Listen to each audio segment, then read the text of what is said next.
Hello, friends. This is Dave Hurwitz, executive editor at ClassicsToday.com, here with, if you like these, you'll certainly like those. Or if you like those, you'll certainly like these. Or if you like this, you'll really like that.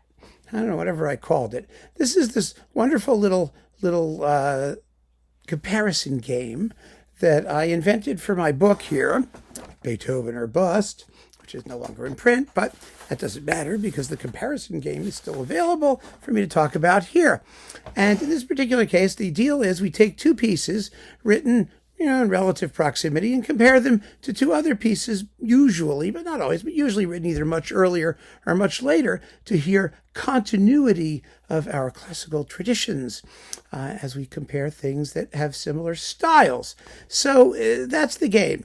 This particular example, I think, is quite fascinating because it involves the apex, the acme, the most iconic Baroque concerti, or some of them anyway, Bach's Brandenburg concertos, all six of the suckers, and Vivaldi's The Four Seasons, which is actually one of a set of 12, the first four, but that's okay.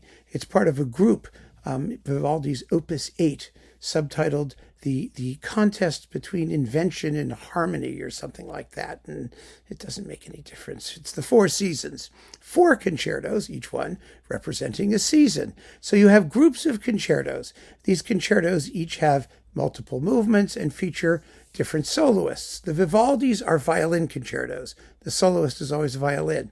The Bachs, oh my goodness, it's like everything but the kitchen sink. You've got keyboards, you've got a harpsichord, you've got flutes and recorders and violins of different sizes and shapes, and there's a trumpet thrown in there, there's some horns and an oboe, and oh my God, it's just a smorgasbord of concerto stuff. But they were written about the same time.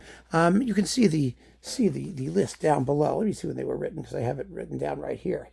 1720 for the Bach, around, because Bach wrote them and revised them and diddled them. And then 1725 for the Four Seasons. So they're really within 5 years of each other. Now, Vivaldi was a very, very important composer for Bach because Bach transcribed many Vivaldi concertos for keyboard, for organ, and other things, and also for harpsichord, in the case of the concerto for four harpsichords. And from Vivaldi, he got the concept of the three-movement, what was called the Venetian concerto in those days, because it was popular in Venice.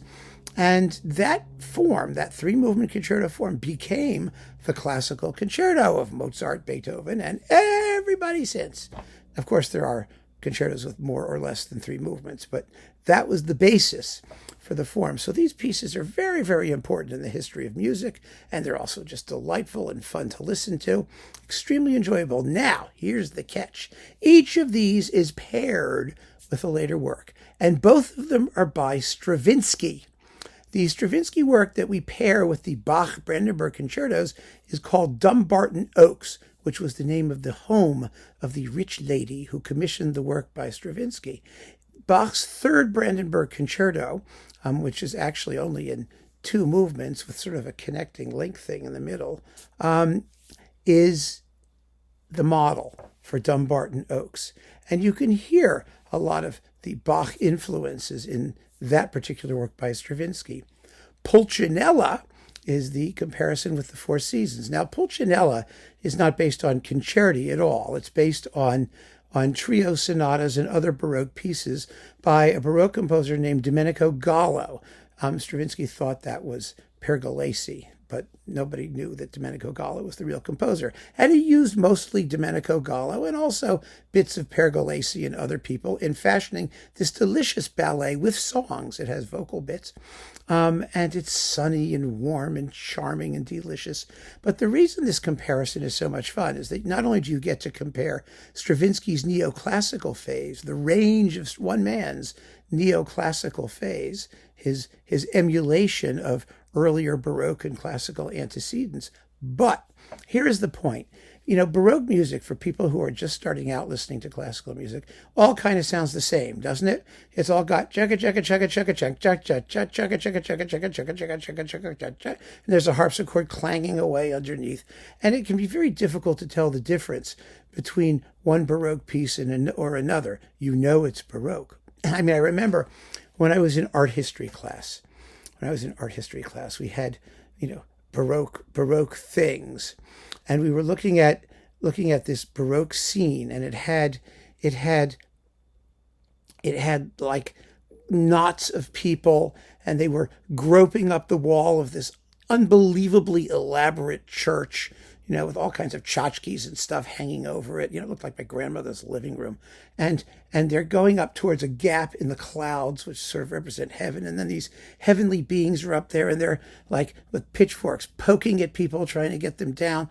And we'd been studying Baroque stuff for like weeks at that point. And the teaching assistant who was running the class said, "Now, what is the title of this artwork?" This thing. And we were like, the birth of the Virgin, because everything was a birth of Virgin. No. The Annunciation. No. The death of the Virgin. No, she said. So I was getting very impatient. So I called out, "Gidget meets the Virgin." And she looked at me like, "Who are you, smartass?" I said, "No." So I said, "So what is it?" She said, "It's called The Triumph of the Word." I said, "Oh, isn't that obvious?" Who knew? It was just this excessively elaborate thing. And she said, "Well, how do we know it's Baroque?" And I said to her, "Because it's hideous."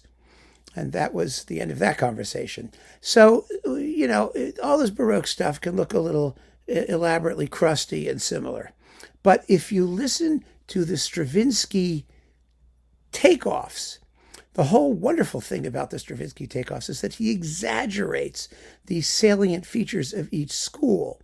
If the German school represented more sort of motivic working and counterpoint and that kind of stuff, and the Italian school was more melodic and vocal and singably charming in that sense, Stravinsky sort of takes each of those concepts and puts them on steroids. Dumbarton Oaks is this very densely contrapuntal working based on the Bach Third Brandenburg, and Pulcinella is all song and light and lovely, voluptuous tunes and jazzy accompaniments, but not a lot of counterpoint. And so you hear the difference between the two schools, because the modern neoclassical movement exaggerates both of them tremendously. And it may very well help you go back and listen to Italian Baroque music and German Baroque music and get a feeling for what the national differences between them are. Or it may be useless, I don't know. But it worked for me. It really did. And I suspect it'll work for you too. So that's the game of comparisons, which I really hope you enjoy. So keep on listening, friends. Thanks for joining me. Take care.